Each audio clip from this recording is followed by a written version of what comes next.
Doraemon का ये episode बहुत ही ज्यादा स्पेशल है क्योंकि ये अभी तक हिंदी में डब नहीं किया गया, इसीलिए मैं इस एपिसोड को एक्सप्लेन करने वाली हूँ। अब एपिसोड की शुरुआत में हम नोबिता और उसके डैड को देखते हैं। नोबिता के डैड एक पिक्चर बुक में नोबिता को एक कैंपिंग टेंट दिखाते हैं, जिसे देखकर नोबिता बहुत खुश हो जाता है। तो तभी नोबिता की मॉम उन्हें कहती है कि आप लोग जो सोच रहे हो वो बिल्कुल भी नहीं होने वाला, क्योंकि इस महीने हमारा काफी खर्चा हो गया है। तो नोबिता डोरेमोन के पास आकर उसे कहता है कि काश हमारे पास भी एक कैंपिंग टेंट होता। तो तभी डोरेमोन उसे बताता है कि मेरे पास एक कैंपिंग टेंट है। ये सुनकर तो नोबिता काफी ज्यादा खुश हो जाता है। अब उसके बाद डोरेमोन और नोबिता बाहर गार्डन में आ जाते हैं और अब डोरेमोन अपना कैंपिंग सेट निकालता है। उस सेट में से डोरेमोन एक कोकोनट बीज बाहर निकालता है और उस बीज को डोरेमोन जमीन के अंदर दबा देता है और उसके ऊपर थोड़ा सा पानी भी डाल देता है और थोड़ी ही देर बाद वो बीज अपनी जड़ें फैलाने लगता है और डोरेमोन नोबिता अपने कमरे में आकर टेंट बनने का वेट करने लगते हैं। और अब थोड़ी ही देर बाद वो दोनों गार्डन में जाकर देखते हैं तो वो कोकोनट बीज जमीन से बाहर निकलकर बहुत बड़े बड़े हो गए हैं। उन्हें देखकर नोबिता बहुत हैरान हो जाता है और डोरेमोन से कहता है कि ये तो टेंट की तरह नहीं लग रहे हैं। तो डोरेमोन उस कोकोनट का एक छिलका उतार देता है और नोबिता जैसे ही उसके अंदर जाता है तो वो बहुत बड़ा होता है और उसके अंदर बहुत स्पेस होती है और अंदर से तो वो एक कैंपिंग टेंट से भी बेहतर है। और तभी डोरेमोन अंदर जाता है और अंदर जाकर कोकोनट खाने लगता है। डोरेमोन को ऐसा करता देख नोबिता बहुत हैरान हो जाता है। तो डोरेमोन उसे बताता है कि ये एक कैंपिंग टेंट के अलावा एक फ्रूट भी है, इसीलिए तुम यहाँ पर रह भी सकते हो और इसे खा भी सकते हो। ये सुनकर नोबिता भी उसे खाने लगता है। अब नोबिता और डोरेमोन दोनों टेंट से बाहर आ जाते हैं। बाहर आने के बाद डोरेमोन उन कोकोनट पर एक स्प्रे करता है, जिसकी वजह से वो अपने असल साइज में वापस आ जाते हैं। अब नोबिता डोरेमोन से कहता है कि मैं शिजुका को बुला कर लाता हूँ, फिर हम मिलकर कैंपिंग करने चलेंगे। नेक्स्ट सीन में हम जियान, सुनियो और सुनिकेची को देखते हैं। वो लोग पहाड़ पर कैंपिंग कर रहे होते हैं। तभी वहाँ पर नोबिता, डोरेमोन और शिजुका भी आ जाते हैं। उन्हें देखकर वो लोग हैरान हो जाते हैं। तो सुनियो नोबिता से कहता है कि क्या तुम्हारे पास कोई टेंट भी है? हमारे पास तो लग्जरी टेंट है। ये बोलकर वो लोग आगे बढ़ने लगते हैं। डोरेमोन, नोबिता और शिजुका बैम्बू कॉप्टर लगाकर उनसे आगे चले जाते हैं। पहाड़ के ऊपर आने के बाद डोरेमोन उस बीज को जमीन के अंदर दबा देता है और शिजुका उस बीज पर पानी डाल देती है। तभी वहाँ पर जियान, सुनियो और सुनिकेची भी पहुँच जाते हैं और वो लोग अपना टेंट वहाँ पर लगाने लगते हैं। और जैसे ही वो अपने टेंट में हवा भरते हैं तो उनका टेंट बहुत शानदार लगने लग जाता है। तो नोबिता डोरेमोन और शिजुका से कहता है कि जब तक हमारा टेंट तैयार हो रहा है हम कहीं से घूम कर आते हैं। तो फिर वो लोग घूमने चले जाते हैं और जैसे ही वो लोग वापस आते हैं तो वो देखते हैं कि उनका टेंट किसी ने तबाह कर दिया है। तो तभी हम देखते हैं कि सुनियो का टेंट भी किसी ने तबाह कर दिया है। तो सुनियो और नोबिता एक दूसरे से कहने लगते हैं कि ये काम तुमने किया है। तो शिजुका कहने लगती है कि ये काम किसी जंगली जानवर का है। तो डोरेमोन अपना टाइम टीवी निकाल कर देखने लगता है कि आखिर यहाँ पर क्या हुआ था।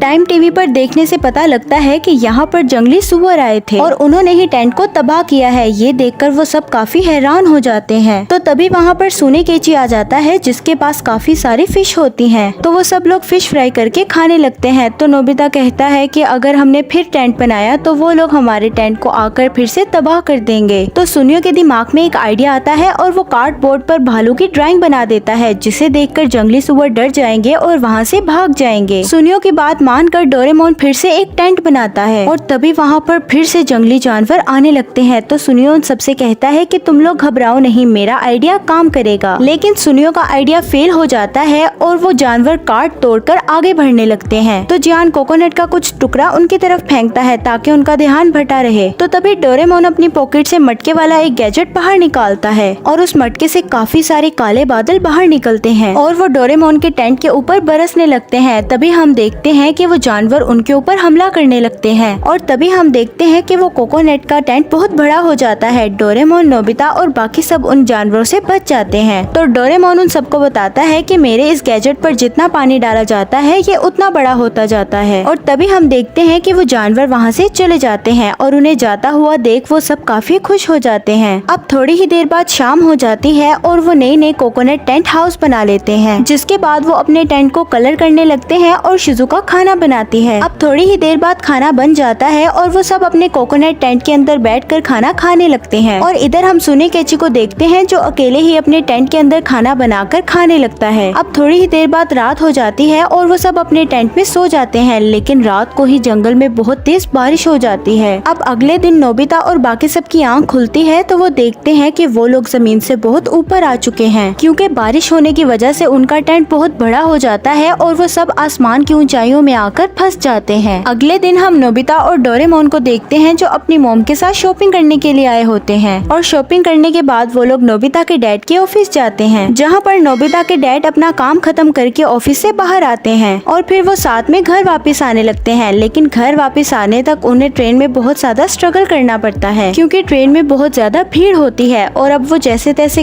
घर पहुँच ही जाते हैं। तो नोबिता डोरेमोन से कहता है कि हमारी तो एक दिन में ही हालत खराब हो गई है, लेकिन डैड को ये रोज करना पड़ता है क्योंकि डैड उसी ट्रेन में ऑफिस जाते हैं और उसी ट्रेन में वापस आते हैं। क्या हम डैड के लिए कुछ कर नहीं सकते? नोबिता ये कह ही रहा होता है कि तभी उसके दिमाग में एक आइडिया आता है और वो डोरेमोन से कहता है कि क्यों ना हम डैड के लिए एक अलग ट्रेन का रास्ता बनाएं और वो ट्रेन जमीन के अंदर से होते हुए जाएगी। नोबिता की बात सुनने के बाद डोरेमोन थोड़ा सोचने लगता है और फिर अपनी पॉकेट से एयर ड्रिल मशीन बाहर निकालता है। तो डोरेमोन और नोबिता उस मशीन के अंदर बैठ जाते हैं और जमीन के अंदर खुदाई करने लगते हैं। डोरेमोन और नोबिता अपने घर के रास्ते से लेकर अपने डैड के ऑफिस के रास्ते तक नीचे से रास्ता बना रहे होते हैं और बहुत देर खुदाई करने के बाद उनकी मशीन की बैटरी खत्म हो जाती है। इसीलिए डोरेमोन और नोबिता वहीं पर रुककर खाना खाने लगते हैं और थोड़ी ही देर में उनकी मशीन चार्ज हो जाती है और वो फिर से अपने काम को आगे बढ़ाते हैं और थोड़ी ही दूर आगे जाने के बाद उन्हें सेंटर का रास्ता मिल जाता है। और फिर थोड़ी ही देर बाद नोबिता और डोरेमोन अपने डैड के पास आकर उन्हें कहते हैं कि अब आपको ऑफिस जाने में परेशानी नहीं होगी। और अगले दिन डोरेमोन और नोबिता फिर से जमीन के अंदर जाते हैं और रात होने तक वहाँ पर काम करते हैं। और अब रात को घर वापस आकर डिनर करने के बाद वो लोग अपने डैड को एक गिफ्ट देते हैं और नोबिता के डैड जब उस गिफ्ट को देखते हैं तो वो एक कंप्यूटर पास होता है। और फिर हम बाद में देखते हैं कि नोबिता और डोरेमोन अपने काम को खत्म कर देते हैं और अब सुबह हो जाती है और उनके डैड ऑफिस जाने के लिए तैयार हो जाते हैं। और तभी डोरेमोन और नोबिता उनके पास आकर कहते हैं कि अब आपको ट्रेन से जाने की कोई जरूरत नहीं है, आप हमारे पीछे आए। डोरेमोन और नोबिता अपने डैड और मोम को लेकर गार्डन में आ जाते हैं और गार्डन में आने के बाद नोबिता के डैड देखते हैं कि वहाँ पर एक टनल है। तो नोबिता के डैड और मोम उस टनल के अंदर जाते हैं और अंदर जाते ही वो लोग देखते हैं कि वहाँ पर एक छोटा ट्रेन है। नोबिता और डोरेमोन अपने डैड से कहते हैं कि आज से ये ट्रेन आपका है। नोबिता के डैड उस ट्रेन के अंदर जाते हैं और डोरेमोन उस ट्रेन को चलाने लगता है। तो नोबिता के डैड कहते हैं कि ये ट्रेन बहुत ही आराम लायक और बहुत अच्छा है और नोबिता के डैड तो ट्रेन में ही सो जाते हैं। अब थोड़ी ही दूर जाने के बाद वो ट्रेन रुक जाती है क्योंकि डोरेमोन ने जिस ट्रैक पर पटरी बनाई थी उस ट्रैक पर पुल बन रहा था। इसीलिए डोरेमोन और नोबिता अपने डैड को ड्रिल मशीन में बिठा देते हैं क्योंकि उनकी ट्रेन अब आगे नहीं जा सकती है। और अब डोरेमोन की भी ड्रिल मशीन थोड़ी आगे जाने के बाद बंद हो जाती है और नोबिता के डैड को भी ऑफिस जाने में लेट हो रही होती है। इसीलिए वो ट्रेन से उतरकर खुद वहाँ पर खुदाई करने लगते हैं और डोरेमोन नोबिता भी साथ में खुदाई करने लगते हैं। और बहुत देर खुदाई करने के बाद वो तीनों काफी थक जाते हैं, लेकिन अभी भी उन्हें बाहर जाने का रास्ता नहीं मिल रहा था। तो डोरेमोन और नोबिता रोने लग जाते हैं और अपने डैड से माफी मांगने लगते हैं। तो नोबिता के डैड उनके पास आकर उन्हें कहते हैं कि तुम लोगों की इसमें कोई गलती नहीं है, तुम लोगों ने मेरे लिए इतना किया, मेरे लिए यही काफी है। तो तभी हम देखते हैं कि वहाँ पर एक पत्थर गिरता है और जैसे ही वहाँ से पत्थर वो नीचे गिरता है वहाँ से बाहर जाने का रास्ता दिखाई देता है। तो डोरेमोन जैसे ही वहाँ पर पत्थर को हटाता है तो वो लोग एक गटर के रास्ते में आ जाते हैं और नोबिता के डैड जैसे ही उस गटर के रास्ते से बाहर निकलते हैं तो वो सीधा अपने ऑफिस के पास होते हैं। तो नोबिता और डोरेमोन अपने डैड को बाय करते हैं और उनके डैड ऑफिस के अंदर चले जाते हैं और डोरेमोन की ये स्पेशल एपिसोड यहीं पर ही एंड होती है।